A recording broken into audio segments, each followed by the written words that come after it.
இன்றைக்கி நம்ம வீட்டில் வந்து பழைய சோறு நிறையா இருக்குது. இந்த பழைய சோறை நல்லா தண்ணி ஊற்றி போட்டு நம்ம நல்லா கழுவிட்டு எடுத்து வச்சுருக்கோம். ரொம்ப புளிப்பாக இருந்துடக்கூடாது.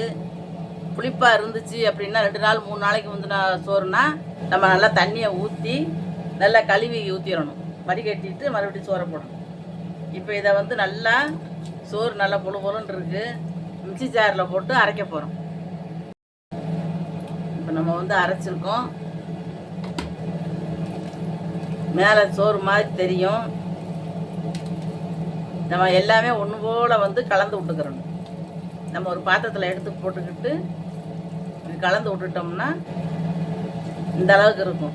இதை வந்து நம்ம எடுத்து அப்படியே ஒரு பேப்பர் விரிச்சினாலும் சரிதான், ஒரு துணியை விரிச்சினாலும் சரிதான், சேலையோ வெஸ்டியோ ஏதோ ஒன்று, இதை அப்படி எடுத்து வச்சு காய வைக்கணும்.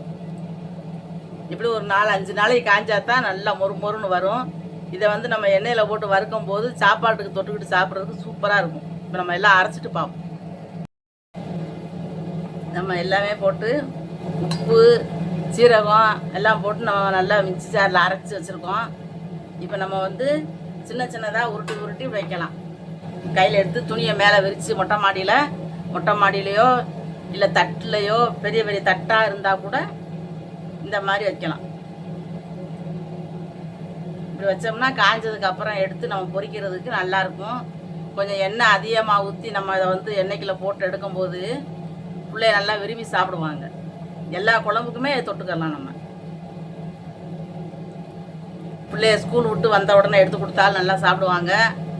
இது வந்து உரப்பு இருக்காது. உரப்பு நம்ம வேணும், காரம் வேணும் அப்படின்னு நினச்சோம்னா கொஞ்சம் வத்தப்பொடி போட்டுக்கலாம். வத்தப்பொடி போடலாம், இல்லைன்னா மிளகாய் வத்தல், காஞ்ச வத்தலை போட்டு அரைக்கலாம். அது நம்ம என்ன நமக்கு பிடிச்சிருக்கோ அந்த மாதிரி செய்ய வேண்டியதுதான். இந்த மாதிரி நம்ம வந்து வைக்கும்போது ஒரு 2 நாள் 3 நாளில் காய்ஞ்சிரும். உடனே காயாது, 2 நாள் ஆகும். நம்ம மொட்டை மாடியில் போய் இதை வச்சுக்கிட்டோம்னா நல்லா காய்ஞ்சிரும். இந்த மாதிரி செஞ்சு வச்சுட்டோம்னா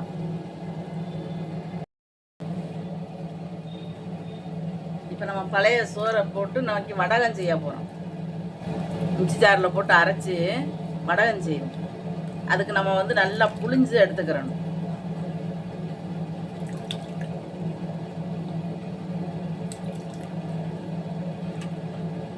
தண்ணி இருந்துச்சுன்னா குளன்னு ஆயிரும். நம்ம கொஞ்சம் தண்ணி இருந்துச்சுன்னா நல்லா புளிஞ்சு தண்ணி இல்லாமல் அதில் எடுத்து போட்டு அரைக்கணும்.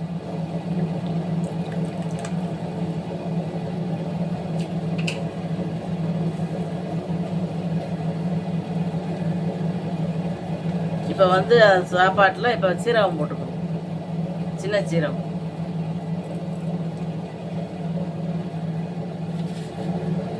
இப்போ அதுக்கு காண்ற அளவுக்கு உப்பு போட்டுக்கணும். ஏன்னா நம்ம வந்து தண்ணியை பூரா வடிகட்டுறதுனால சாப்பாட்டில் உப்பு இருக்காது. அப்போ நம்ம வடகத்துக்கு உப்பு வந்து வறுத்த பிறகு போட முடியாது. அதனால நம்ம இந்த மாதிரி சாப்பாடை அரைக்கும் போதே உப்பு போட்டுரும். இப்போ இதை வந்து நம்ம கெட்டியாக அரைச்சிக்கிறோம். ரொம்ப நைஸாக கூழ் மாதிரி அரையக்கூடாது, ஒரு 1-2 அரைக்கணும். இப்போ நம்ம இதை எடுத்து இப்படி கண்ணாடி கவருக்குள்ளே இப்படி அள்ளி வச்சு இப்படி கண்ணாடி கவருக்குள்ளே அள்ளி வச்சுக்கிறணும். கைட்டு அள்ளி போட்டோம்னா கையில் ஒட்டிக்கிறோம். அதை கரண்டியை வச்சு அள்ளி போட்டுக்கிறோம். ரப்பர் பேண்டை வச்சு இப்படி நம்ம நல்லா மாட்டிக்கிறோம். இப்படி மாட்டி வச்சுட்டு இந்த மாதிரி தட்டுலாம் ஏதோ ஒன்று நம்ம எதில் செய்யணுமோ அதில் செஞ்சுக்கிற வேண்டியதான். இந்த முனையை வந்து லேசாக சின்னதாக வெட்டி விட்டுக்கிறோம். ரொம்ப பெருசாக வெட்டினோம்னா பெருசாக வரும். நம்ம இந்த மாதிரி இப்படி வெட்டி வச்சுட்டு பிடிச்சிக்கிட்டோம்னா இந்த மாதிரி புளியலாம். இந்த மாதிரி புளியலாம். இப்படி நம்ம புளிஞ்சு வச்சோம்னாலும் நம்ம பிள்ளைகளுக்கு வந்து பொரிச்சு கொடுக்கும்போது நல்ல சேவு மாதிரி சாப்பிடுவாங்க.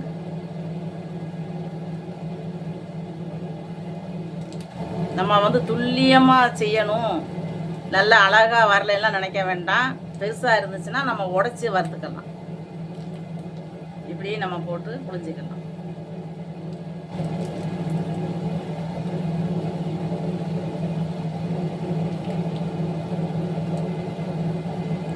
இப்படி நமக்கு வந்து பாத்திரம் எவ்வளோ பிடிக்குதோ அவ்வளவுக்கு நம்ம போட்டு வச்சுக்கலாம். ஆனால் கண்ணாடி கவர் இந்த மாதிரி ரப்பர் பேண்டை போட்டு மாட்டிக்கிறணும். முனையில் வந்து கட் பண்ணி எடுத்துக்கிறணும். அப்போ நமக்கு வந்து கையில் வந்து சுத்தமாக இருக்கும். நம்ம கவரில் போட்டு அப்படியே புழிஞ்சு விட்டுறணும். நம்ம பழைய சாதத்தில் வடகம் செஞ்சோம். நல்ல சேவு மாதிரி நல்லா அந்த கண்ணாடி கவருக்குள்ளே அந்த சோறை அள்ளி போட்டு அப்படியே புழிஞ்சு விட்டேன். இப்படி கண்ணாடி கவர் வச்சு அது நல்லா சேவு கணக்காக இருக்குது. முறுக்கு மாதிரி இருக்கு. நல்லா காஞ்சிருச்சு. இது வந்து நம்ம எடுத்து பிச்சு எடுத்து வச்சதுனால வடகம் இப்படி இருக்கு.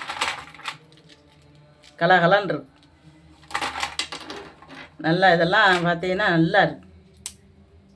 சடக்குன்னு காஞ்சி போச்சு. நல்லா வெயிலுக்கு அதுக்கும் நல்லா காஞ்சிருச்சு. பழைய சோறு வந்து நல்லா தண்ணியை புழிஞ்சிட்டு ஒரு 2 தடவை நல்லா கழுவி அதுக்கப்புறம் நம்ம வந்து மிக்ஸி ஜாரில் போட்டு அரைச்சி சீரகம் கொஞ்சம் உப்பு போட்டு பிணைஞ்சி நம்ம இந்த மாதிரி புழிஞ்சு வச்சுருக்கோம். இதை நம்ம இப்போ வறுக்க போகிறோம். நம்ம எண்ணெய் ஊற்றி வச்சுருக்கோம். இப்போ நம்ம வந்து போட்டு வச்சுருக்கிற வடகத்தை நம்ம போடுவோம். எண்ணெய் நல்லா காஞ்ச பிறகு தான் போடணும். அப்போ தான் அது வந்து எண்ணெயை குடிக்காமல் அது வந்து நல்லா வந்து வரும்.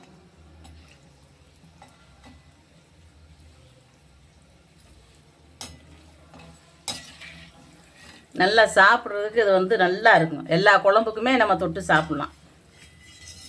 இந்த குழம்புக்கு தான் கிடையாது, சும்மா நம்ம அள்ளி கொடுத்தோம்னா பொரித்து பிள்ளைகளும் நல்லா சாப்பிடுங்க.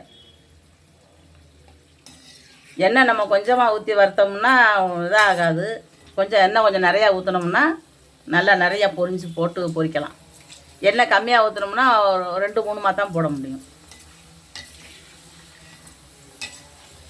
நம்ம சீரகம் போட்டிருக்கிறதுனால நல்லா ருசியாக இருக்கும். வேணும்னா மிளகாய் பொடி போட்டும் நம்ம செய்யலாம். நான் மிளகாய் பொடி போடலை.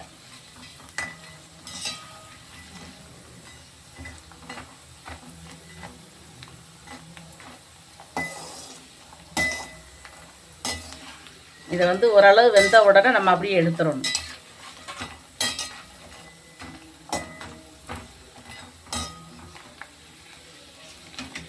ரொம்ப கலர் மாற விடக்கூடாது. ஓரளவு நல்லா வெந்த உடனே எடுத்துடணும். நல்லா சேவு மாதிரி இருக்கும். இப்போ வந்து நம்ம அந்த உருண்டையாக செஞ்சு வச்சதை போடுவோம். அது வந்து நம்ம நீல வாக்கில் செஞ்சோம். இது வந்து நம்ம நல்லா பிடிச்சி வச்சேன். அது நல்லா காஞ்ச உடனே ரொம்ப சின்னதாக போயிடுச்சு. எண்ணெய் நல்லா காஞ்ச பிறகு போட்டோம்னா நல்லா வந்துடும். நல்லா விளையேறும். பழைய சோறை வந்து நம்ம வேஸ்ட் ஆக்காமல் இந்த மாதிரி செய்யலாம். எண்ணெய் காய ஒரு 2-3 மணி நேரத்துக்கிட்ட ஆகுது. 3 நாள் ஆகுது. இது நான் பிடிச்சி வச்சு 3 நாள் 4 நாள் காஞ்சிச்சு.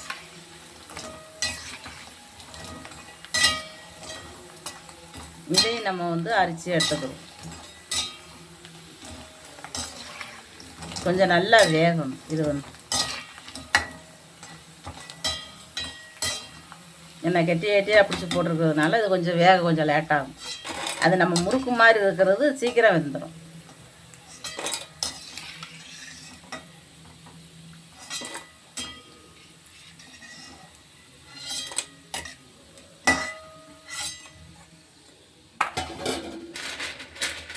நம்ம இன்னும் கொஞ்சம் போடுவோம். இந்த மாதிரி நமக்கு எண்ணெய் நல்லா காஞ்சிருக்கும் போது நம்ம போட்டோம்னா நல்லா வந்துடும். இதெல்லாம் சாம்பாருக்கெல்லாம் தொட்டு சாப்பிட்டா நல்லா இருக்கும்.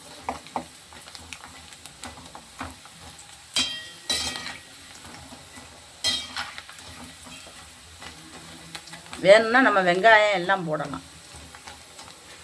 இப்போ நமக்கு அடுப்பை வந்து ஆஃப் பண்ணிட்டோம். ஏன்னா கருக ஆரம்பிக்கும்.